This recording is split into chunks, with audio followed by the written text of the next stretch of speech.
हाँ जी बेटे सत श्री अकाल सारिਆਂ ਨੂੰ। हाँ जी बच्चे ਅਸੀਂ कर रहे ਸੀਗੇ ਭਾਰਤ ਦੇ ਅਮਰੀਕਾ ਦੇ ਨਾਲ ਸੰਬੰਧ। दो ਕਲਾਸਿਸ ਦੇ ਵਿੱਚ ਮੈਂ ਤੁਹਾਨੂੰ ਭਾਰਤ ਅਤੇ ਅਮਰੀਕਾ ਦੇ ਵਿੱਚ ਤਣਾਅ ਦੇ ਕਾਰਨ ਸਾਰੇ ਲਿਖਾ ਦਿੱਤੇ ਸੀਗੇ ਤੇ ਥੈਂਕ ਯੂ ਬੇਟੇ। ਹੁਣ ਅੱਜ ਅਸੀਂ ਕਰਾਂਗੇ ਭਾਰਤ ਅਤੇ ਅਮਰੀਕਾ ਵਿੱਚ ਸਕਾਰਾਤਮਕ ਸੰਬੰਧ ਜਾਂ ਚੰਗੇ ਸੰਬੰਧ। ਨੋਟ ਕਰੋ ਹੈਡਿੰਗ, ਭਾਰਤ ਅਤੇ ਅਮਰੀਕਾ ਵਿੱਚ ਸਕਾਰਾਤਮਕ ਸੰਬੰਧ ਜਾਂ ਚੰਗੇ ਸੰਬੰਧ।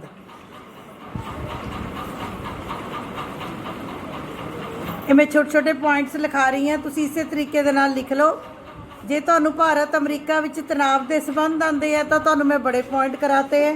ਜੇ ਇਨ ਕੇਸ ਤੁਹਾਨੂੰ ਕੁਐਸਚਨ ਆ ਜਾਂਦਾ ਭਾਰਤ ਅਮਰੀਕਾ ਵਿੱਚ ਚੰਗੇ ਸੰਬੰਧਾਂ ਦਾ ਵਰਣਨ ਕਰੋ, ਜਾਂ ਤੁਹਾਨੂੰ ਕੁਐਸਚਨ ਆ ਜਾਂਦਾ ਹੈ ਕਿ ਭਾਰਤ ਅਮਰੀਕਾ ਸੰਬੰਧਾਂ ਦੇ ਸੁਧਰਨ ਦੇ ਕੀ ਕਾਰਨ ਨੇ, ਕਿਹੜੀ ਗੱਲਾਂ ਕਰਕੇ ਭਾਰਤ ਅਮਰੀਕਾ ਵਿਚਕਾਰ ਸੰਬੰਧ ਸੁਧਰਨ ਦੀ ਕੰਡੀਸ਼ਨ ਦੇ ਵਿੱਚ ਹਨ, ਤਾਂ ਤੁਸੀਂ ਸਾਰਿਆਂ ਵਿੱਚ ਇਹ ਸਾਰੇ ਲਿਖ ਸਕਦੇ ਹੋ ਪੁਆਇੰਟ। ਹਾਂਜੀ, ਨੰਬਰ 1 ਲਿਖੋ, ਭਾਰਤ ਅਤੇ ਅਮਰੀਕਾ ਦੋਨੋਂ ਹੀ ਲੋਕਤੰਤਰੀ ਦੇਸ਼ ਹਨ। ਭਾਰਤ ਅਤੇ ਅਮਰੀਕਾ ਦੋਨੋਂ ਹੀ ਲੋਕਤੰਤਰੀ ਦੇਸ਼ ਹਨ। ਨੰਬਰ 2, ਭਾਰਤ ਅਤੇ ਅਮਰੀਕਾ ਦੋਨੋਂ ਹੀ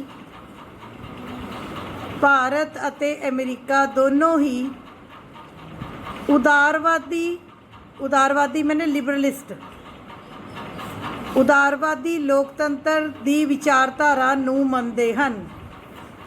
Both India and America adopt the policy of liberalist democracy. ਉਦਾਰਵਾਦੀ ਲੋਕਤੰਤਰ ਦੀ ਵਿਚਾਰਧਾਰਾ ਨੂੰ ਮੰਨਦੇ ਹਨ। ਭਾਰਤ ਅਤੇ ਅਮਰੀਕਾ ਦੋਨੋਂ ਹੀ ਉਦਾਰਵਾਦੀ ਲੋਕਤੰਤਰ ਦੀ ਵਿਚਾਰਧਾਰਾ ਨੂੰ ਮੰਨਦੇ ਹਨ। ਇੱਧਰ ਕਲਾਸ 1 ਮਿੰਟ ਇੱਧਰ ਧਿਆਨ ਦਿਓ। ਨੰਬਰ 1, ਦੋਨੋਂ ਦੇਸ਼ ਕੀ ਹੈ ਲੋਕਤੰਤਰੀ। ਦੁਨੀਆ ਦੇ ਵਿੱਚ 2 ਸੁਪਰ ਪਾਵਰਸ ਹੋਈਆਂ ਨੇ, ਇੱਕ ਅਮਰੀਕਾ ਇੱਕ ਰਸ਼ੀਆ। ਹੋ ਗਿਆ। ਦੋਨਾਂ ਦੇ ਵਿੱਚ ਮੈਂ ਦੱਸਿਆ ਸੀ ਤਣਾਅ ਦਾ ਕਾਰਨ ਕੀ ਹੈ, ਵਿਚਾਰਧਾਰਾ। ਦੋਨਾਂ 'ਚ ਡਿਫਰੈਂਸ ਕੀ ਹੈ, ਵਿਚਾਰਧਾਰਾ ਦਾ। ਅਮਰੀਕਾ ਲੋਕਤੰਤਰੀ ਵਿਚਾਰਧਾਰਾ ਵਾਲੇ ਦੇਸ਼, ਰੂਸ ਸਾਮਵਾਦੀ ਵਿਚਾਰਧਾਰਾ ਵਾਲੇ ਦੇਸ਼। ਮੈਂ ਤੁਹਾਨੂੰ ਬਿਲਕੁਲ ਕਲੀਅਰ ਦੱਸ ਚੁੱਕੀ ਹਾਂ ਕਿ ਜਦੋਂ ਕੋਈ ਨਵਾਂ ਦੇਸ਼ ਆਜ਼ਾਦ ਹੁੰਦਾ, ਅਮਰੀਕਾ ਚਾਹੁੰਦਾ ਉਹ ਸਾਡੇ ਗੁੱਟ ਵਿੱਚ ਆਵੇ ਲੋਕਤੰਤਰੀ ਦੇਸ਼ ਬਣੇ, ਰਸ਼ੀਆ ਚਾਹੁੰਦਾ ਸਾਡੇ ਗੁੱਟ ਵਿੱਚ ਆਵੇ ਸਾਮਵਾਦੀ ਦੇਸ਼ ਬਣੇ। ਠੀਕ ਹੈ ਜੀ। ਜਿਹੜੇ ਗੁੱਟ ਵਿੱਚ ਜ਼ਿਆਦਾ ਦੇਸ਼ ਹੋਣਗੇ ਉਹ ਗੁੱਟ ਕੀ ਬਣ ਗਿਆ, ਪਾਵਰਫੁਲ। ਹੁਣ ਜੇ ਆਪਾਂ ਭਾਰਤ ਤੇ ਅਮਰੀਕਾ ਦੀ ਗੱਲ ਕਰੀਏ, ਭਾਰਤ ਵੀ ਲੋਕਤੰਤਰੀ ਅਤੇ ਅਮਰੀਕਾ ਵੀ ਲੋਕਤੰਤਰੀ। ਪਹਿਲੀ ਗੱਲ ਤਾਂ ਸਾਡੀ ਵਿਚਾਰਧਾਰਾ ਅਮਰੀਕਾ ਨਾਲ ਮਿਲਦੀ ਹੈ। ਦੂਜਾ ਨੰਬਰ, ਇਕਨੋਮਿਕਸ ਦੇ ਬੱਚੇ ਬੈਠੇ ਨੇ, 3 ਤਰ੍ਹਾਂ ਦੀ ਵਿਚਾਰਧਾਰਾ ਹੈ ਦੁਨੀਆ ਦੇ ਵਿੱਚ। ਨੰਬਰ 1 ਪੂੰਜੀਵਾਦੀ, ਨੰਬਰ 2 ਸਾਮਵਾਦੀ, ਨੰਬਰ 3 ਮਿਸ਼ਰਤ। ਬੋਲੋ ਕਿਹੜੀ ਹੈ, ਪੂੰਜੀਵਾਦੀ, ਕੈਪੀਟਲਿਸਟ, ਸਾਮਵਾਦੀ, ਕਮਿਊਨਿਜ਼ਮ ਐਂਡ ਮਿਸ਼ਰਤ ਮਿਕਸਡ। ਜਿਹੜਾ ਅਮਰੀਕਾ ਹੈ ਉਹ ਪੂੰਜੀਵਾਦੀ ਵੀ ਹੈ, ਲੋਕਤੰਤਰੀ ਵੀ ਹੈ। ਜੇ ਆਪਾਂ ਇਕਨੋਮਿਕਸ ਦੀ ਸਾਈਡ ਤੋਂ ਦੇਖੀਏ ਜਾਈਏ ਤਾਂ ਉਹ ਕੀ ਹੈ, ਪੂੰਜੀਵਾਦੀ। ਜੇ ਆਪਾਂ ਪੋਲੀਟੀਕਲ ਸਾਈਡ ਤੋਂ ਦੇਖੀਏ ਤਾਂ ਉਹ ਕੀ ਹੈ, ਇੱਕ ਲੋਕਤੰਤਰੀ। ਜਦੋਂ ਆਪਾਂ ਭਾਰਤ ਦੀ ਗੱਲ ਕਰਾਂਗੇ, ਭਾਰਤ ਲੋਕਤੰਤਰੀ ਤਾਂ ਹੈਗਾ ਹੀ ਹੈ, ਪਰ ਜੇ ਆਪਾਂ ਅਰਥ ਵਿਵਸਥਾ ਦੀ ਗੱਲ ਕਰੀਏ ਤਾਂ ਭਾਰਤ ਵਿੱਚ ਮਿਸ਼ਰਤ ਅਰਥ ਵਿਵਸਥਾ ਹੈ, ਮਿਕਸਡ ਇਕੋਨਮੀ ਹੈ। ਕੀ ਮਤਲਬ, ਮੈਂ ਤੁਹਾਨੂੰ ਦੱਸਿਆ ਸੀ ਪ੍ਰਾਈਵੇਟ ਵੀ ਹੈ ਅਤੇ ਸਰਕਾਰੀ ਵੀ ਹੈ। ਦੱਸਿਆ ਸੀ ਮੈਂ, ਹਾਂਜੀ ਦੱਸਿਆ ਸੀ। ਜਿੱਥੇ ਸਾਮਵਾਦੀ ਵਿਵਸਥਾ ਹੋਏਗੀ ਉੱਥੇ ਸਾਰਾ ਕੁਝ ਕਿਹਦੇ ਅੰਡਰ ਹੈ, ਸਰਕਾਰ ਦੇ। ਜਿੱਥੇ ਪੂੰਜੀਵਾਦੀ ਵਿਵਸਥਾ ਹੋਏਗੀ ਉੱਥੇ ਸਾਰਾ ਕੁਝ ਕਿਹਦੇ ਅੰਡਰ ਹੈ, ਪ੍ਰਾਈਵੇਟ ਲੋਕਾਂ ਦੇ। ਭਾਰਤ ਵਿੱਚ ਪ੍ਰਾਈਵੇਟ ਵੀ ਹੈ ਅਤੇ ਸਰਕਾਰੀ ਵੀ ਹੈ।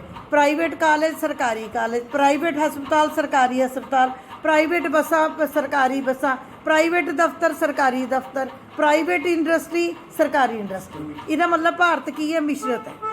ਪਰ ਅਗਲੀ ਚੀਜ਼ ਹੈਗੀ ਹੈ ਉਦਾਰਵਾਦੀ। ਉਦਾਰਵਾਦੀ ਤੁਹਾਨੂੰ ਬੜੇ ਚੰਗੀ ਤਰ੍ਹਾਂ ਮੈਂ ਕਰਵਾਤਾ। ਉਦਾਰਵਾਦ ਕਿਹੜੀ ਵਿਚਾਰਧਾਰਾ ਸੀ, ਜਿਹੜੀ ਮਨੁੱਖ ਨੂੰ ਬੰਨਣਾ ਚਾਹੁੰਦੀ ਹੈ ਕਿ ਸੁਤੰਤਰ ਛੱਡਣਾ ਚਾਹੁੰਦੀ ਹੈ।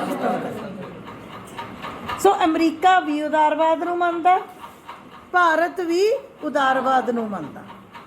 ਰਸ਼ੀਆ ਨਹੀਂ ਮੰਨਦਾ, ਚੀਨ ਨਹੀਂ ਮੰਨਦਾ, ਸਾਮਵਾਦੀ ਦੇਸ਼ ਨਹੀਂ ਮੰਨਦੇ। ਮੇਰਾ ਪੁਆਇੰਟ ਫੋਲੋ ਕਰਕੇ ਇਸ ਕਰਕੇ ਅਗਲੀ ਸਾਡੀ ਅਮਰੀਕਾ ਨਾਲ ਕੀ ਗੱਲ ਮਿਲਦੀ ਹੈ ਕਿ ਭਾਰਤ ਇੱਕ ਉਦਾਰਵਾਦੀ ਦੇਸ਼ ਹੈ। ਉਦਾਰਵਾਦੀ ਹੈ ਤਾਂ ਹੀ ਤਾਂ ਬਾਹਰਲੀਆਂ ਕੰਪਨੀਆਂ ਨੂੰ ਆਉਣ ਦਿੰਦਾ। ਜੇ ਉਦਾਰਵਾਦੀ ਨਾ ਹੋਵੇ ਫਿਰ ਨਾ ਆਉਣ ਦੇਵੇ। ਮੇਰੀ ਗੱਲ ਸਮਝ ਆ ਗਈ। ਬਾਹਰਲੀ ਕੰਪਨੀਆਂ ਨੂੰ ਕਿਉਂ ਆਉਣ ਦਿੰਦਾ ਹੈ, ਕਿਉਂਕਿ ਉਦਾਰਵਾਦੀ ਹੈ, ਖੁੱਲ੍ਹਾ ਵਪਾਰ ਦੀ ਸਲੋਗਨ ਨੂੰ ਲੈ ਕੇ ਚੱਲੇ ਆ। ਇਸ ਕਰਕੇ ਅਮਰੀਕਾ ਅਤੇ ਭਾਰਤ ਵਿੱਚ ਇਹ ਗੱਲ ਵੀ ਮਿਲਦੀ ਹੈ। ਨੰਬਰ 3 ਲਿਖੋ, ਭਾਰਤ ਏਸ਼ੀਆ ਦਾ ਇੱਕ ਮਜ਼ਬੂਤ ਦੇਸ਼ ਹੈ।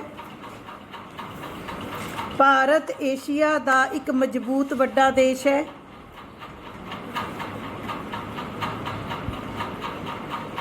ਅਤੇ ਚੀਨ ਤੋਂ ਬਾਅਦ ਭਾਰਤ ਏਸ਼ੀਆ ਦੀ ਸਭ ਤੋਂ ਵੱਡੀ ਮੰਡੀ ਹੈ, ਜਾਂ ਭਾਰਤ ਦੁਨੀਆ ਦੀ ਸਭ ਤੋਂ ਵੱਡੀ ਮੰਡੀ ਹੈ। ਭਾਰਤ ਏਸ਼ੀਆ ਦਾ ਸਭ ਤੋਂ ਸੈਕਿੰਡ ਨੰਬਰ ਤੇ ਵੱਡਾ ਦੇਸ਼ ਹੈ। ਵੱਡਾ ਦੇਸ਼ ਹੋਣ ਦੇ ਨਾਲ ਨਾਲ ਵਿਸ਼ਵ ਦੀ ਸਭ ਤੋਂ ਵੱਡੀ ਮੰਡੀ ਹੈ, ਵਿਸ਼ਵ ਵਰਲਡ ਮਾਰਕੀਟ ਹੈ। ਕਿਉਂ ਵੀ? ਹਾਂਜੀ ਕਿਉਂ ਬਈ ਮਾਰਕੀਟ ਕਿਉਂ ਹੈ ਆਪਾਂ? ਕਿਉਂਕਿ ਜਨਸੰਖਿਆ ਹੈ। ਮੈਂ ਤੁਹਾਨੂੰ ਬਿਲਕੁਲ ਦੇਖੋ ਹੁਣ ਤੱਕ ਫੋਰਨ ਪੋਲਿਸੀ ਦੀ ਹਰ ਗੱਲ ਮੈਂ ਤੁਹਾਨੂੰ ਕਲੀਅਰ ਕਰਾਤੀ ਵੀ ਨੰਬਰ 1 ਤੇ ਵੱਡੀ ਮੰਡੀ ਹੈਗੀ ਚੀਨ। ਪਰ ਚੀਨ ਦਾ ਕੀ ਪੰਗਾ? ਚੀਨ ਆਪਣੀਆਂ ਚੀਜ਼ਾਂ ਤਾਂ ਬਾਹਰ ਵੇਚਣਾ ਚਾਹੁੰਦਾ, ਪਰ ਬਾਹਰਲੀਆਂ ਚੀਜ਼ਾਂ ਆਪਣੇ ਦੇਸ਼ ਵਿੱਚ ਨਹੀਂ ਵੇਚਣਾ ਚਾਹੁੰਦਾ। ਸੋ ਇਸ ਕਰਕੇ ਜੇ ਵਿਦੇਸ਼ੀ ਬਾਕੀ ਦੇਸ਼ਾਂ ਨੇ ਵਪਾਰ ਕਰਨਾ ਹੈ ਤਾਂ ਉਹਨਾਂ ਨੂੰ ਦੂਜੇ ਨੰਬਰ 'ਤੇ ਵੱਡੀ ਮੰਡੀ ਕਿਹੜੀ ਹੈ? ਭਾਰਤ। ਵਿਦੇਸ਼ੀ ਕੰਪਨੀਆਂ ਕਿੱਥੇ ਆ ਸਕਦੀਆਂ ਹੈ? ਭਾਰਤ। ਅੱਗੇ ਲਿਖੋ, ਅਮਰੀਕਾ ਦੀਆਂ ਵਿਦੇਸ਼ੀ ਕੰਪਨੀਆਂ ਅਮਰੀਕਾ ਅਤੇ ਹੋਰ ਸ਼ਕਤੀਸ਼ਾਲੀ ਦੇਸ਼ਾਂ ਦੀਆਂ ਵਿਦੇਸ਼ੀ ਕੰਪਨੀਆਂ ਭਾਰਤ ਵਿੱਚ ਵਪਾਰ ਕਰ ਸਕਦੀਆਂ ਹਨ।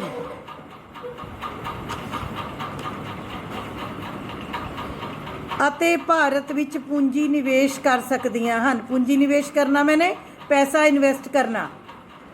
They can invest in India. ਉਹ ਭਾਰਤ ਵਿੱਚ ਇਨਵੈਸਟ ਕਰ ਸਕਦੀਆਂ ਹਨ, ਪੂੰਜੀ ਨਿਵੇਸ਼ ਕਰ ਸਕਦੀਆਂ ਹਨ, ਭਾਰਤ ਵਿੱਚ ਵਪਾਰ ਕਰ ਸਕਦੀਆਂ ਹਨ, ਭਾਰਤ ਵਿੱਚ ਆਪਣੇ ਕੇਂਦਰ ਖੋਲ੍ਹ ਸਕਦੀਆਂ ਹਨ। ਇਸ ਕਰਕੇ ਅੱਗੇ ਨਾਲ ਹੀ ਲਿਖ ਲਓ, ਇਸ ਲਈ ਵੀ ਅਮਰੀਕਾ ਭਾਰਤ ਦੇ ਨੇੜੇ ਰਹਿਣਾ ਚਾਹੁੰਦਾ ਹੈ। ਇਸ ਲਈ ਵੀ ਅਮਰੀਕਾ ਭਾਰਤ ਦੇ ਨੇੜੇ ਰਹਿਣਾ ਚਾਹੁੰਦਾ ਹੈ।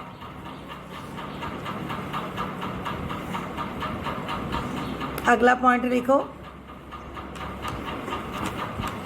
ਹਾਂਜੀ ਅੱਗੇ ਲਿਖੋ ਜੀ, ਅਮਰੀਕਾ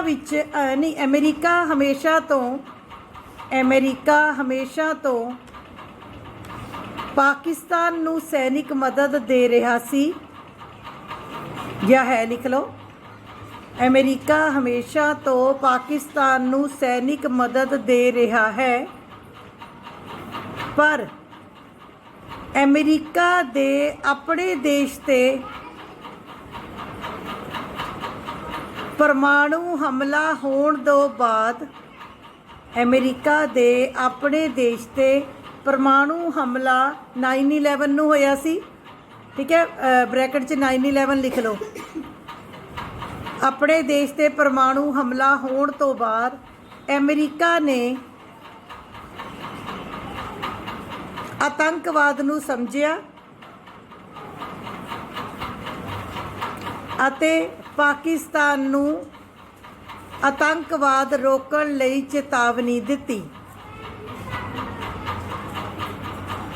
ਅਤੇ ਪਾਕਿਸਤਾਨ ਨੂੰ ਆਤੰਕਵਾਦ ਰੋਕਣ ਲਈ ਚੇਤਾਵਨੀ ਦਿੱਤੀ।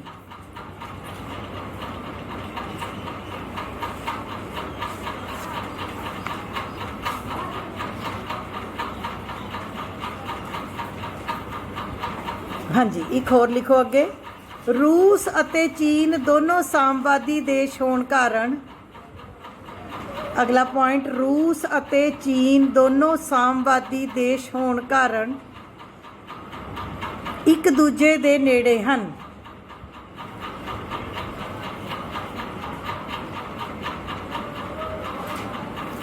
ਅਜਿਹੇ ਵਿੱਚ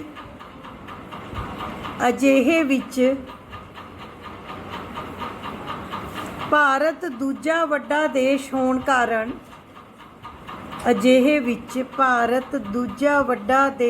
ਕਾਰਨ ਅਮਰੀਕਾ ਲਈ ਫਾਇਦੇਮੰਦ ਹੈ।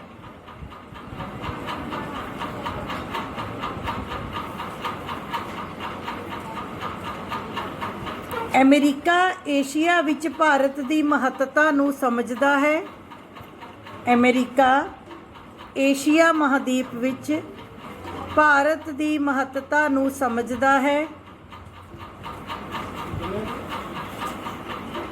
ਰਿਕਾਰਡਿੰਗ ਹੋ ਰਹੀ ਹੈ ਤੇ ਬਾਅਦ ਚ ਅਮਰੀਕਾ ਏਸ਼ੀਆ ਵਿੱਚ ਭਾਰਤ ਦੀ ਮਹੱਤਤਾ ਨੂੰ ਸਮਝਦਾ ਹੈ, ਇਸ ਲਈ ਵੀ ਅਮਰੀਕਾ ਭਾਰਤ ਨੂੰ ਅੱਖੋਂ ਓਹਲੇ ਨਹੀਂ ਕਰ ਸਕਦਾ।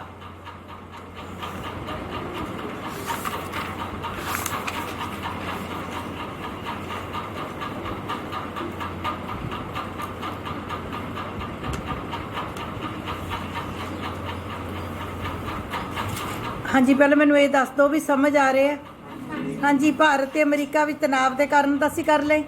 हुण असी की कर रहे हैं भी भारत दे नेड़े क्यों अमरीका भारत नूं छड्ड क्यों नहीं दिंदा, या भारत दा पक्का दुश्मन क्यों नहीं बन जाता, क्योंकि किते ना किते अमरीका नूं भी भारत दी लोड़ है। आ गई मेरी गल समझ। एक दो होर इंपोर्टेंट चीज़ां जिहड़ी आपां चंगे संबंधां च करनियां जिहदे ते इंडिविजुअल क्वेश्चन आ सकदा है, वो हुण मैं तुहानूं लिखाण लगी हां। लिखना शुरू करो। पहला लिखो, भारत अमेरिका परमाणु संधि 2006। भारत अमेरिका परमाणु संधि 2006।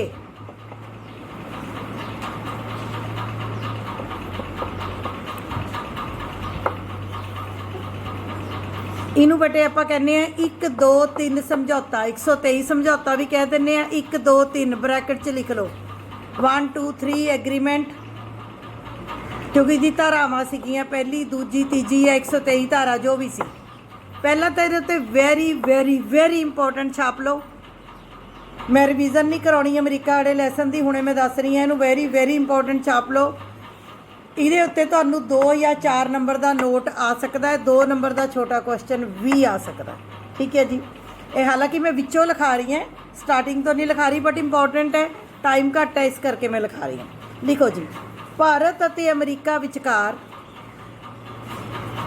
भारत अते अमरीका विचकार साल 2006 विच एक परमाणु समझौता होया। भारत अते अमरीका विचकार साल 2006 विच एक परमाणु समझौता होया,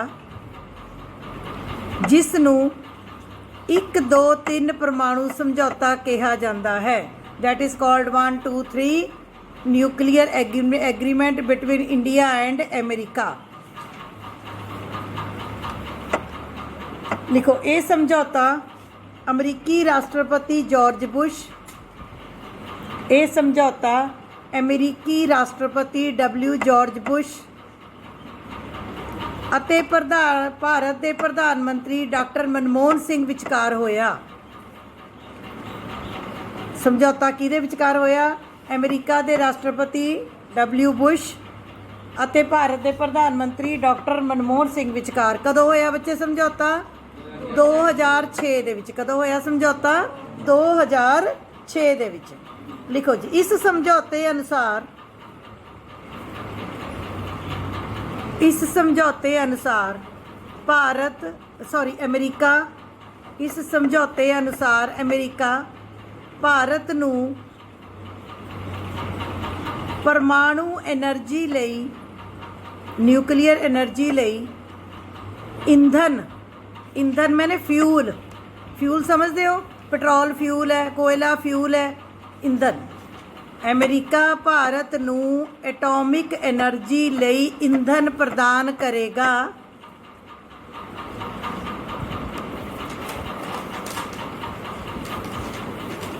जिस नाल भारत हर साल 20,000 मैगावाट बिजली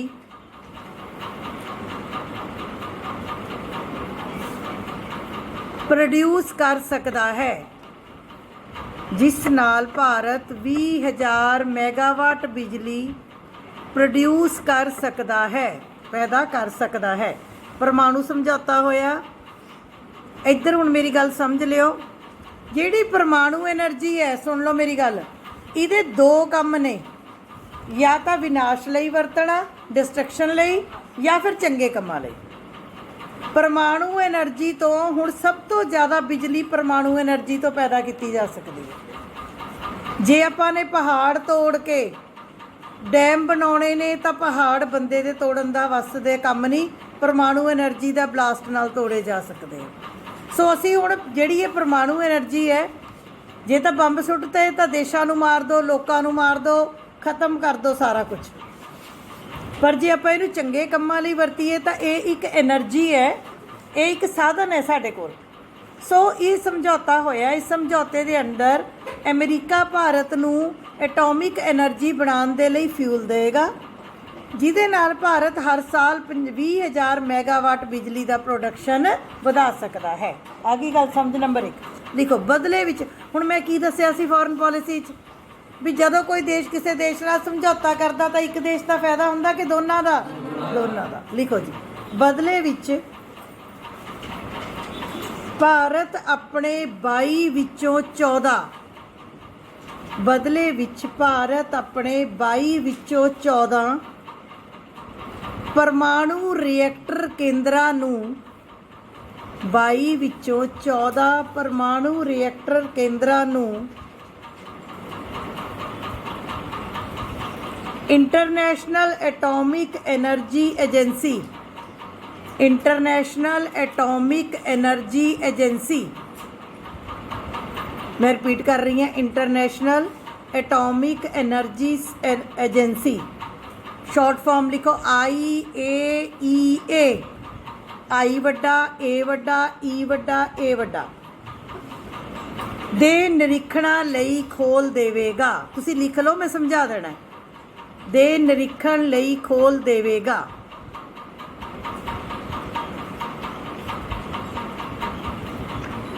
हाँ जी, हुण इधर मूँह कर लो। दुनिया दी सब तो वड्डी एटॉमिक एनर्जी एजेंसी है IAEA। बोलो किहड़ी है? Full form international atomic energy agency. ਇਹਦਾ मतलब की है, ये वो एजेंसी है जिहदा काम ये निशस्त्रीकरण वाले लैसन च मैं दस्सिया सी, जे तुहानूं शायद याद होवे, देख लियो, अज जाके निशस्त्रीकरण वाला चैक करके देख लियो। ये वो एटॉमिक एनर्जी एजेंसी है जिन्हें सारे संसार के देशों नूं एटॉमिक एनर्जी देनी है। एटॉमिक एनर्जी मैंने जिवें कोई UNO की एजेंसी है एक, FAO याद है, फूड एंड एग्रीकल्चर ऑर्गेनाइजेशन, उसका काम की है? संसार के देशों नूं अन्न के भंडार देने। WHO उसका काम की है? सारे संसार दे विच बीमारियां की रोकथाम के लिए दवाइयां देनियां ते इंजैक्शन देने या सारा बीमारियां का। इस तरीके नाल ये एजेंसी का नाम है एटॉमिक एनर्जी। इस एजेंसी का काम है संसार के देशों नूं एटॉमिक एनर्जी, एनॉमिक मैंने परमाणु एनर्जी सप्लाई करनी। किहड़ी एनर्जी सप्लाई करनी? परमाणु। जदों भारत ने CTBT ते साइन करन तो इनकार कीता सी, उदों अमरीका ने भारत उत्ते पाबंदियां लातियां। किहड़ी एजेंसी वालों? एटॉमिक एनर्जी एजेंसी वालों पाबंदियां लातियां, क्योंकि अमरीका इज़ द पावरफुल कंट्री। इन्नी गल याद रखियो। उन्हें की पाबंदियां लातियां भी भारत दे नाल कोई देश एटॉमिक लैण देण नहीं करेगा, कोई देश भारत नूं हैल्प नहीं करेगा। भारत दे उत्ते सारियां पाबंदियां लगा दित्तियां गईयां सी। कदों? जदों भारत ने CTBT ते साइन करन तो इनकार किया। हुण मेरा पॉइंट फॉलो कर गए। सो ये उही एटॉमिक एजेंसी है। बाद दे विच जदों भारत दा अमरीका नाल समझौता हो गया, फिर भारत ने जिहड़ी एटॉमिक एजेंसी वालों जिन्नियां पाबंदियां लगियां होईयां सी वो भी भारत उत्ते खत्म कर दित्तियां। और याद रखियो, जदों तक अमरीका ने इशारा नहीं करना भी वरत लो भारत नाल या वरत लो किसी देश नाल, उदों तक कोई देश अमरीका की मर्जी तो बिना काम नहीं कर सकता। समझ आ गई? वो समझ आ रही है? हाँ। तो जदों भारत ते अमरीका विचकार समझौता होया, समझौता मैं पहला तुहानूं तां लिखाया बेटे क्योंकि ये वेरी वेरी इंपॉर्टेंट समझौता है। ठीक हो गया? उहदे च भारत ने की कीता कि भारत के 22 रिएक्टर केंद्र ने, रिएक्टर केंद्र मैंने जिथे परमाणु एनर्जी प्रोड्यूस, उन्हां चों 22 चों 14 ओपन करते। किहदे लई? एटॉमिक एनर्जी सेंटर दे लई, अमरीका दे लई, ताकि वो उन्हां दी जांच पड़ताल कर सकदा होवे। देखो बेटे, जे किसी देश का कोई एटॉमिक एनर्जी सेंटर है, उत्थे किसी दूजे देश नूं वड़न देणगे कि नहीं वड़न देणगे? वड़न देणगे। आ माड़ी जी कोई सिक्योरिटी वाली जगह हुंदी है, जे तुसीं उत्थे जाओ कहंदे ना जी इत्थे नहीं असीं अंदर एंटर करन दिंदे। सो भारत ने अपने 22 दे विचों 14 रिएक्टर केंद्र खोले, एटॉमिक एनर्जी लई भी, अमेरिका लई भी, ताकि उसका निरीक्षण कर सकन। सो ये समझौता पता लग गया। बोलो जी, समझौते का नाम की है? 1 2 3 agreement between India and America. India के प्रधानमंत्री मनमोहन सिंह, अमेरिका के राष्ट्रपति डॉक्टर W बुश के विचकार कदों होया समझौता? 2006 दे विच। किस चीज़ का समझौता सी? परमाणु हथियारा संबंधी, परमाणु हथियारा भी नहीं, परमाणु एनर्जी संबंधी समझौता। एम आई क्लीयर? ये तो बच्चे आ सकता। एक मैं पहले दिन कहा सी कि कोई क्वेश्चन इदा भी आ सकता, एक पासे समझौते आ जान, एक पासे देशों के ना आ जान। जिवें पंचशील आ गया, शिमला समझौता आ गया, 1 2 3 समझौता आ गया, मित्रता समझौता आ गया। इस पासे देशों के ना पा देन, भारत पाकिस्तान, भारत चीन, भारत अमरीका, फिर वो मैच करना भी आ सकता तुहानूं। शिमला समझौता किहड़े 2 देशों विचकार सी? भारत अते पाकिस्तान। Very good. पंचशील भारत अते चीन। रूस मित्रता संधि, असीं मित्रता समझौता आपां करांगे जद रूस करांगे, वो भारत ते रूस। ते 1 2 3 परमाणु समझौता भारत अते अमेरिका। याद रहेगा? चलो जी अगे लिखो। ये मैं विचों चक के रहे वो किता। अगे लिखो बेटे, अगला पॉइंट बढ़ा दो। भारत उत्ते लगियां पाबंदियां नूं खत्म करना। भारत उत्ते लगियां पाबंदियां नूं खत्म करना। लिखो, जदों भारत ने राजस्थान विखे परमाणु धमाके किते। जदों भारत ने राजस्थान विखे परमाणु धमाके किते अते अपने देश नूं परमाणु देश घोषित किया, अते अपने देश नूं परमाणु देश घोषित किया,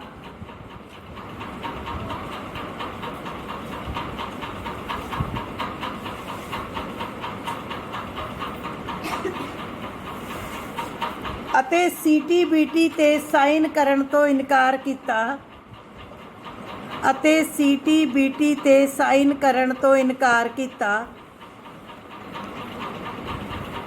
उस तो बाद अमेरिका वालों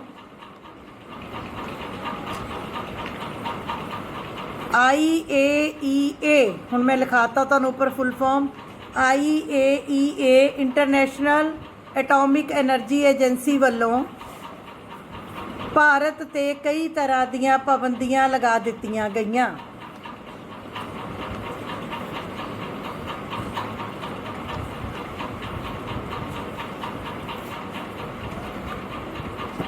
कई तरह दीयां पाबंदियां लगा दित्तियां गईयां सन।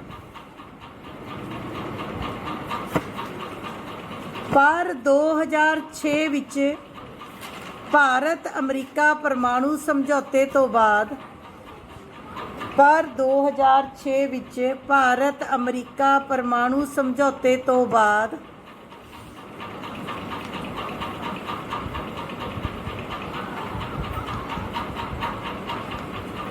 भारत उत्ते लगाईयां सारियां पाबंदियां 2008 विच खत्म कर दित्तियां गईयां। भारत उत्ते लगाईयां सारियां पाबंदियां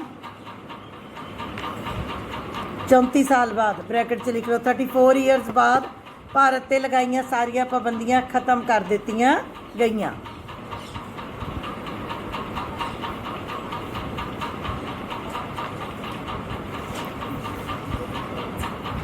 ठीक है जी, ये चंगा संबंध है कि माड़ा?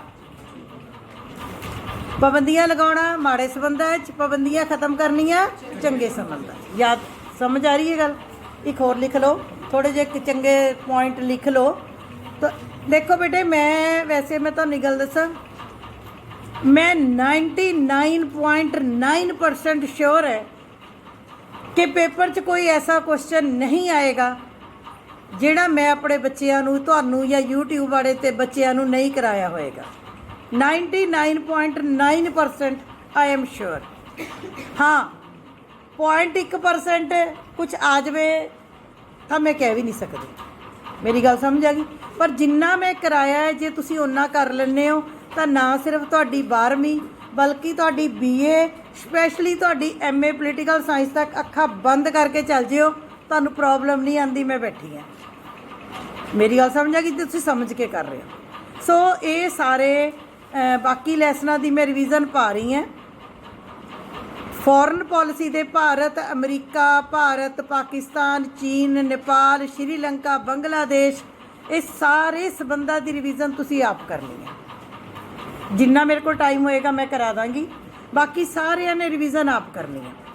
ये लैसन खत्म करके सब तो पहला मैं interest group and pressure group, हित ਅਤੇ दबाव समूह, वो मेरे दिमाग 'ਚ है। वो लैसन मैं एक बार चंगी तरह कराना है क्योंकि उसकी रिवीजन अपनी घट हुई है। बाकी लैसनां की तुहाडी मैं रिवीजन करवा दी है। UNO भी असी कर लिया, सार्क भी कर लिया, फॉरन पॉलिसी भी कर ली। एक तुसी अपना अखीरला लैसन मनुखी अधिकारां वाला, निशस्त्रीकरण ते विश्वीकरण, वो चंगी तरह कर लो। कि रब दा वास्ता थोड़ी जी रिवीजन हुण आप करनी शुरू कर लो। पेपरां लई तुहानूं बहुत ज़्यादा टाइम मिल गया। रोज़ अपनी एक वीडियो देख के अपनी रिवीजन कर लिया करो। लगी गल समझ? एक होर लिखो जी इहदे च, लिखो साल 2005 विच, हाँ अगला पॉइंट लिख लो। साल 2005 विच भारत ਅਤੇ अमरीका विचकार, भारत ਅਤੇ अमरीका विचकार एक 10 सालां 10 ईयर फॉर 10 ईयर्स एक 10 सालां सुरक्षा समझौता डिफेंस एग्रीमेंट भी किया गया। भारत ਅਤੇ अमरीका विचकार अगले 10 सालां लई एक सुरक्षा समझौता डिफेंस एग्रीमेंट भी किया गया,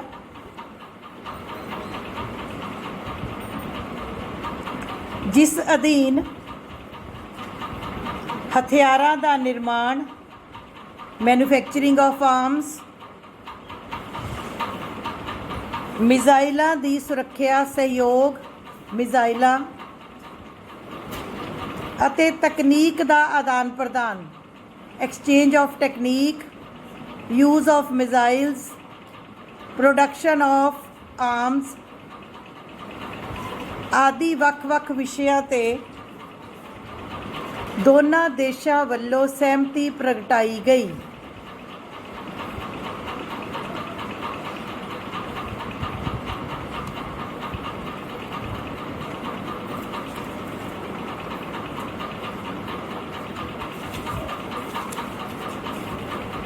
एक और पॉइंट लिख लो,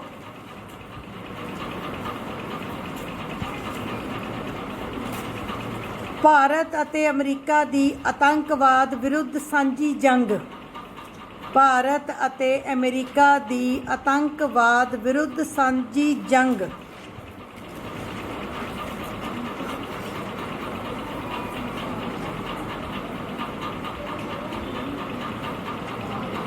हाँ भी अज तक अमेरिका किनू हथियार दिंदा रहा? पाकिस्तान। तो वह हथियार पाकिस्तान किहदे लई वरतदा रहा? भारत दे लई। ठीक है, भारत रौला पाउंदा रहा, UNO के मंच पर भी भारत रौला पाउंदा रहा कि देखो अमरीका हथियार दिंदा है तां पाकिस्तान साडे ते उत्ते वरतों करदा है, साडू मिसयूज़ करदा है। पर अमरीका ने कदे इंडिया की गल नहीं गौड़ी। फिर की होया? 2001 दे विच 11 सितंबर 2001, क्या डेट सी? 11 सितंबर 2001। जिवें आपां की करते हैं, पहला डेट लिखते हैं फिर महीना लिखते हैं, इदां लिखते हैं ना आप भारती। जिवें अज डेट है, मान लो आपां कहने 11/4/2022 है ना, इदां ही लिखते हैं ना आप। अमेरिका वाले की है, पहला महीना लिखते फिर डेट लिखते। आ गई मेरी गल समझ? हाँ हाँ, इनू कहते 9/11। बड़े बड़ा लिख लो, एक मिनट। 11 सितंबर 2001, 11 सितंबर 2001 ब्रैकेट दे विच 9/11 लिख लो। 9/11 की होया सी बई? ਅਮਰੀਕਾ ਦੇ ਟਾਵਰਸ ਦੇ ਉੱਤੇ ਮੇਨ ਉਹਨਾਂ ਦੇ ਮੇਨ ਸ਼ਹਿਰ ਦੇ ਮੇਨ ਜਗ੍ਹਾ ਦੇ ਵਿੱਚ ਕੀ ਕੀਤਾ ਅੱਤਵਾਦੀਆਂ ਨੇ? ਜਹਾਜ਼ ਵਿੱਚ ਬੈਠ ਗਏ, ਆਪਣੇ ਨਾਲ ਬੰਬ ਬੰਨ ਲਏ, ਬੰਬ ਬੰਨ ਕੇ ਜਹਾਜ਼ ਕਿੱਥੇ ਮਾਰਿਆ? ਅਮਰੀਕਾ ਦੇ ਟਾਵਰਸ ਦੇ ਵਿੱਚ ਮਾਰਿਆ। ਕਿਹੜਾ ਟਾਵਰ? ਜਿੱਥੇ ਉਹਨਾਂ ਦੀਆਂ ਸਾਰੀਆਂ ਇੰਪੋਰਟੈਂਟ ਬਿਲਡਿੰਗ ਸੀਗੀਆਂ। ਆਪ ਵੀ ਮਰ ਗਏ, ਆਪ ਨਹੀਂ ਬਚੇ, ਆਪ ਤਾਂ ਮਰਨਾ ਹੀ ਮਰਨਾ ਸੀ। ਜੇ ਕੋਈ ਬੰਬ ਬੰਨ ਕੇ ਜਹਾਜ਼ 'ਚ ਬੈਠ ਕੇ ਤੇ ਜਹਾਜ਼ ਮਾਰੂਗਾ ਕਿਸੇ ਚੀਜ਼ ਦੇ ਵਿੱਚ ਤਾਂ ਆਪ ਤਾਂ ਉਹਨੇ ਮਰਨਾ ਹੀ ਮਰਨਾ। ਪਰ ਅਮਰੀਕਾ ਦਾ ਇੰਨਾ ਨੁਕਸਾਨ ਹੋਇਆ ਵੀ ਅਮਰੀਕਾ ਦੀ ਪੂਰਾ ਜਿਹਨੂੰ ਆਪਾਂ ਕਹਿ ਸਕਦੇ ਹਾਂ ਤਹਿਲਕਾ ਮੱਚ ਗਈ। ਮੇਰੀ ਗੱਲ ਸਮਝ ਆਈ? ਦੁਨੀਆ ਦੇ ਇਤਿਹਾਸ ਵਿੱਚ ਬਹੁਤ ਵੱਡੀ ਘਟਨਾ ਮੰਨੀ ਜਾਂਦੀ ਹੈ 9/11 ਦੀ ਘਟਨਾ। ਠੀਕ ਹੈ, ਸੋ ਉਸ ਘਟਨਾ ਤੋਂ ਬਾਅਦ ਫਿਰ ਕੀ ਹੋਇਆ ਸੀ ਭਲਾ? ਹਾਂਜੀ, ਫਿਰ ਅਮਰੀਕਾ ਨੇ ਪਾਕਿਸਤਾਨ ਦੇ ਵਿੱਚ ਵੜ ਕੇ ਇੱਕ ਬੰਦਾ ਮਾਰਿਆ ਸੀ। ਕੌਣ? ਵੈਰੀ ਗੁੱਡ, ਉਸਾਮਾ ਬਿਨ ਲਾਦੇਨ। ਕਿਹਨੂੰ ਮਾਰਿਆ ਸੀ? ਉਸਾਮਾ ਬਿਨ ਲਾਦੇਨ। ਉਹ ਕਿੱਥੇ ਜਾ ਕੇ ਮਾਰਿਆ ਸੀ ਅਮਰੀਕਾ ਨੇ? ਪਹਿਲਾਂ ਤਾਂ ਅਮਰੀਕਾ ਰੌਲਾ ਪਾਉਂਦਾ ਰਿਹਾ ਵੀ ਹਾਂ ਇਹ ਕਿਹਨੇ ਕੀਤੀ ਘਟਨਾ। ਫਿਰ ਪਤਾ ਲੱਗਿਆ ਜੀ ਉਸਾਮਾ ਬਿਨ ਲਾਦੇਨ ਨੇ ਕੀਤਾ। ਉਸਾਮਾ ਬਿਨ ਲਾਦੇਨ ਨੇ ਮਤਲਬ ਕਰਵਾਈ, ਜੋ ਮਾਸਟਰਮਾਈਂਡ ਉਹ ਸੀ, ਹੀ ਇਜ਼ ਦਾ ਮਾਸਟਰਮਾਈਂਡ। ਉਹ ਅਮਰੀਕਾ ਦਾ ਇੰਨਾ ਵਿਨਾਸ਼ ਕਰਕੇ ਉਹ ਲੁਕਿਆ ਕਿੱਥੇ ਜਾ ਕੇ? ਪਾਕਿਸਤਾਨ 'ਚ। ਫਿਰ ਅਮਰੀਕਾ ਪਾਕਿਸਤਾਨ ਨੂੰ ਕਹਿੰਦਾ ਰਿਹਾ ਵੀ ਉਸਾਮਾ ਬਿਨ ਲਾਦੇਨ ਭਾਈ ਤੇਰੇ ਲੁਕਿਆ ਹੋਇਆ ਹੈ। ਪਾਕਿਸਤਾਨ ਵਾਲੇ ਕਹਿੰਦੇ ਸਾਡੇ ਕੋਲ ਨਹੀਂ ਹੈਗਾ ਉਸਾਮਾ ਬਿਨ ਲਾਦੇਨ। ਫਿਰ ਅਮਰੀਕਾ ਤਾਂ ਫਿਰ ਅਮਰੀਕਾ ਹੀ ਹੈ। ਅਮਰੀਕਾ ਨੇ ਫਿਰ ਉਹਨਾਂ ਦੀ ਏਜੰਸੀਜ਼ ਨੇ ਪਤਾ ਕੀਤਾ, ਫਿਰ ਉਹਨਾਂ ਨੇ ਪਾਕਿਸਤਾਨ ਦੀ ਉਸ ਜਗ੍ਹਾ 'ਚ ਅੰਦਰ ਵੜ ਕੇ ਮਾਰਿਆ ਸੀਗਾ ਉਹਨੂੰ। ਉਸ ਤੋਂ ਬਾਅਦ ਅਮਰੀਕਾ ਨੂੰ ਕੀ ਹੋ ਗਿਆ ਕਿ ਭਾਈ ਉਹਨੂੰ ਗੱਲ ਸਮਝ ਆ ਗਈ ਵੀ ਇਹ ਪਾਕਿਸਤਾਨ ਇਕੱਲਾ ਭਾਰਤ ਦੇ ਉੱਤੇ, ਜਿਹਨੂੰ ਆਪਾਂ ਪਾਕਿਸਤਾਨ ਨੂੰ ਅੱਜ ਤੱਕ ਹਥਿਆਰ ਦਿੰਦੇ ਰਹੇ ਹਾਂ, ਇਹ ਇਕੱਲਾ ਭਾਰਤ ਉਹਨੂੰ ਤੰਗ ਨਹੀਂ ਯੂਜ਼ ਕਰ ਰਿਹਾ, ਬਲਕਿ ਉਹੀ ਪਰਮਾਣੂ ਹਥਿਆਰ ਅਤੇ ਉਹੀ ਆਤੰਕਵਾਦ ਪਾਕਿਸਤਾਨ ਨੇ ਸਾਡੇ ਉੱਤੇ ਵੀ ਯੂਜ਼ ਕਰ ਦਿੱਤੇ। ਮੇਰੀ ਗੱਲ ਸਮਝ ਆ ਗਈ? ਇਸ ਗੱਲ ਤੋਂ ਬਾਅਦ ਅਮਰੀਕਾ ਦਾ ਐਟੀਟਿਊਡ ਚੇਂਜ ਹੋਇਆ। ਕਿਹਦੇ ਪ੍ਰਤੀ? ਪਾਕਿਸਤਾਨ ਪ੍ਰਤੀ ਵੀ ਅਤੇ ਭਾਰਤ ਪ੍ਰਤੀ ਵੀ। ਅਤੇ ਫਿਰ ਭਾਰਤ ਨੂੰ ਤਾਂ ਮੌਕਾ ਮਿਲ ਗਿਆ। ਫਿਰ ਭਾਰਤ ਨੇ ਅਮਰੀਕਾ ਨੂੰ ਕਿਹਾ ਵੀ ਦੇਖਿਆ ਅਸ ਤਾਂ ਕੱਦੇ ਰੌਲਾ ਪਾਉਂਦੇ ਸੀ, ਤੁਸੀਂ ਉਹ ਨਹੀਂ ਸੀ ਸਾਡੀ ਗੱਲ ਮੰਨਦੇ ਪਏ। ਫਿਰ ਦੋਨਾਂ ਨੇ ਆਤੰਕਵਾਦ ਦੀ ਸਾਂਝੀ ਲੜਾਈ ਦੇ ਵਿੱਚ ਭਾਗ ਲਿਆ। ਉਹ ਗੱਲ ਸਮਝ ਆ ਗਈ? ਇਸ ਤੋਂ ਸੌਖਾ ਕਰਕੇ ਮੈਂ ਨਹੀਂ ਸਮਝਾ ਸਕਦੀ। ਹੁਣ ਯਾਦ ਰਹੂਗਾ ਇਹ? ਚੱਲ ਲਿਖੋ ਜੀ। 11 ਸਤੰਬਰ 2001 ਨੂੰ ਅੱਤਵਾਦੀਆਂ ਨੇ ਅਮਰੀਕਾ ਦੇ ਨਿਊਯਾਰਕ ਵਿਖੇ ਸਥਿਤ ਵਰਲਡ ਟ੍ਰੇਡ ਸੈਂਟਰ, ਦੁਨੀਆ ਦਾ ਸਭ ਤੋਂ ਜ਼ਿਆਦਾ ਜਿੱਥੇ ਵਪਾਰ ਦੇ ਸਾਰੇ ਇੰਸਟੀਚਿਊਟਸ ਨੇ, ਵਰਲਡ ਟ੍ਰੇਡ ਸੈਂਟਰ ਉੱਤੇ ਹਮਲਾ ਕੀਤਾ।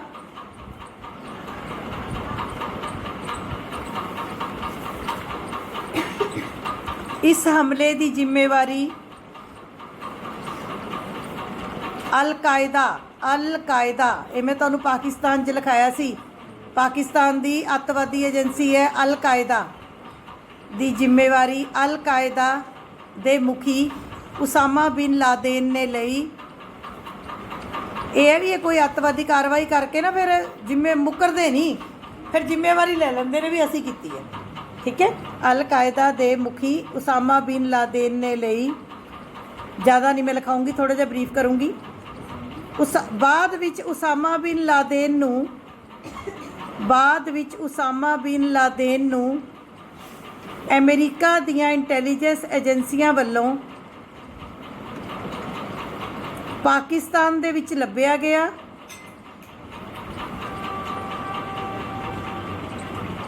अते उत्थे जाके मारिया गया।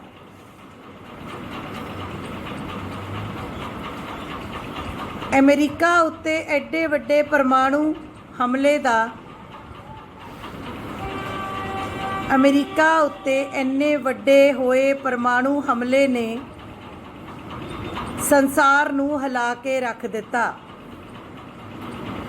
लोकां नूं ये लग्या भी है अमेरिका दे टावर दे उत्ते हमला हो गया और बड़ा नुकसान होया अमेरिका दा, जानी भी माली भी ਸਾਰੇ ਪਾਸੇ ਤੋਂ ਅਮਰੀਕਾ ਦਾ ਬਹੁਤ ਨੁਕਸਾਨ ਹੋਇਆ। ਹਾਂਜੀ, ਇਸ ਤੋਂ ਬਾਅਦ ਅਮਰੀਕਾ ਦਾ ਰਵੱਈਆ ਪਾਕਿਸਤਾਨ ਵੱਲ, ਇਸ ਤੋਂ ਬਾਅਦ ਅਮਰੀਕਾ ਦਾ ਰਵੱਈਆ ਐਟੀਟਿਊਡ ਪਾਕਿਸਤਾਨ ਵੱਲ ਬਦਲ ਗਿਆ ਅਤੇ ਭਾਰਤ ਅਤੇ ਅਮਰੀਕਾ ਨੇ ਰਲ ਕੇ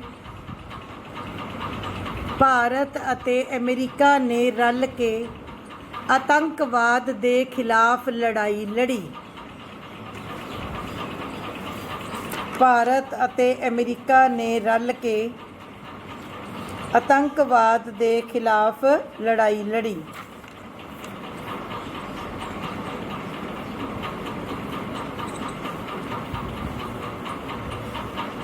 ਹੁਣ ਬੇਟੇ ਸਮਝੌਤੇ ਤਾਂ ਕਈ ਨੇ, ਆਏ ਸਾਲ 2-4 ਸਮਝੌਤੇ ਹੁੰਦੇ, ਇੰਨਾ ਨਹੀਂ ਮੈਂ ਤੁਹਾਨੂੰ ਕਰਵਾ ਸਕਦੀ, ਨਾ ਇੰਨਾ ਤੁਹਾਨੂੰ ਲੋੜ ਹੈ।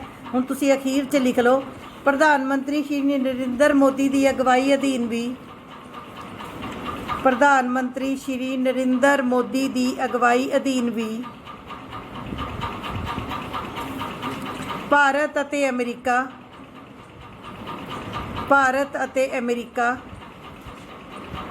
ਦੇ ਸਬੰਧਾਂ ਵਿੱਚ ਨਵਾਂ ਮੋੜ ਆਇਆ।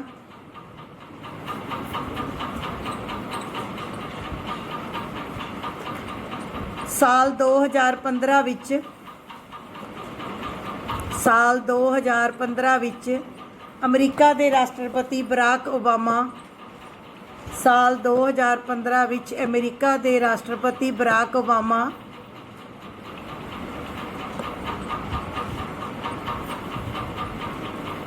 26 ਜਨਵਰੀ ਦੀ ਪਰੇਡ ਵਿੱਚ ਮੁੱਖ ਮਹਿਮਾਨ ਵਜੋਂ ਸ਼ਾਮਲ ਹੋਏ।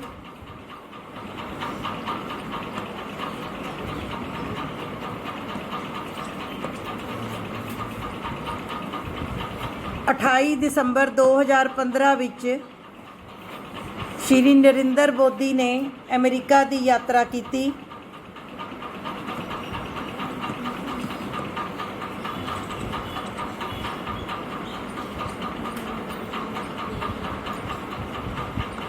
ਦੋ 2016 ਵਿੱਚ ਫਿਰ ਨਰਿੰਦਰ ਮੋਦੀ ਨੇ ਅਮਰੀਕਾ ਦੀ ਯਾਤਰਾ ਕੀਤੀ ਅਤੇ ਦੋਨੋਂ ਦੇਸ਼ਾਂ ਵਿਚਕਾਰ ਚੰਗੇ ਸਬੰਧਾਂ ਦੇ ਯੁੱਗ ਨੂੰ ਦੱਸਿਆ।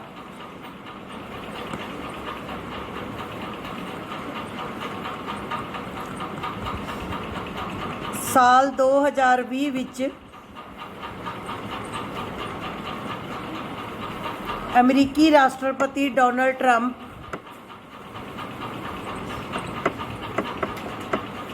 ਫਿਰ ਭਾਰਤ ਦੀ ਯਾਤਰਾ ਤੇ ਆਏ।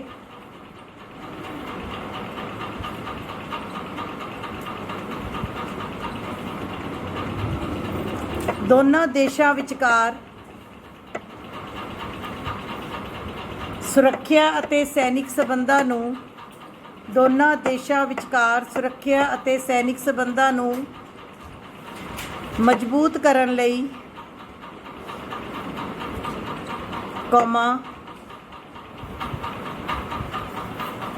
ਅੱਤਵਾਦ ਦਾ ਮੁਕਾਬਲਾ ਕਰਨ ਲਈ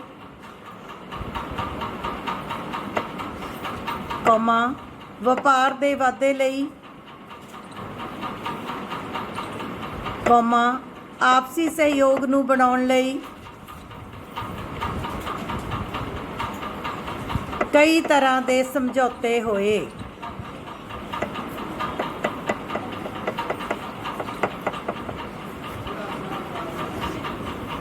ਲਾਸਟ ਵਿੱਚ ਇਹੀ ਲਿਖ ਲਓ ਕਿ ਭਵਿੱਖ ਵਿੱਚ ਭਾਰਤ ਅਤੇ ਅਮਰੀਕਾ ਦੇ ਸਬੰਧਾਂ ਦਾ ਚੰਗੇ ਹੋਣ ਦੀ ਆਸ ਕੀਤੀ ਜਾ ਸਕਦੀ ਹੈ ਤੇ ਹੋਰ ਜ਼ਿਆਦਾ ਇੰਪਰੂਵ ਹੋਣਗੇ। ਠੀਕ ਹੈ, ਚੰਗੇ ਸਬੰਧਾਂ ਦੇ ਜਾਂ ਭਾਰਤ ਅਮਰੀਕਾ ਵਿਚਕਾਰ ਸਬੰਧਾਂ ਦੇ ਸੁਧਰਨ ਦੀ ਆਸ ਕੀਤੀ ਜਾ ਸਕਦੀ ਹੈ। ਹੁਣ ਵੀ ਪਿੱਛੇ ਜੇ ਵੀ 3-4 ਦਿਨ ਪਹਿਲਾਂ ਜਿੱਦਣ ਮੈਂ ਤੁਹਾਨੂੰ ਦੱਸਿਆ ਸੀ, ਉਦੋਂ ਵੀ ਅਮਰੀਕਾ ਦੇ ਜਿਹੜੇ ਮੰਤਰੀ ਸੀ ਉਹ ਭਾਰਤ ਦੇ ਦੌਰੇ ਤੇ। ਇਹ ਅਕਸਰ ਇੱਦਾਂ ਹੁੰਦਾ ਹੈ ਬੇਟੇ, ਇੱਕ ਦੇਸ਼ ਦੇ ਦੂਜੇ ਦੇਸ਼ 'ਚ ਆਉਂਦੇ ਜਾਂਦੇ। ਓਕੇ ਜੀ, ਭਾਰਤ ਅਮਰੀਕਾ ਹੋ ਗਿਆ ਬਈ, ਸਮਝ ਆ ਗਿਆ, ਸਾਰੇ ਵਿਦੇਸ਼ੀ ਸੰਬੰਧ ਸਮਝ ਆ ਗਏ। ਹੁਣ ਆਪਣੇ ਆਪ 'ਚ ਸਾਰੇ ਵਿਦੇਸ਼ੀ ਸੰਬੰਧਾਂ ਵਾਲਿਆਂ ਦੇ ਬੱਚੇ ਤੁਸੀਂ ਰਿਵੀਜ਼ਨ ਜ਼ਰੂਰ ਕਰ ਲੈਣੀ ਹੈ। ਠੀਕ ਹੈ ਜੀ, ਥੈਂਕ ਯੂ ਵੈਰੀ ਮੱਚ।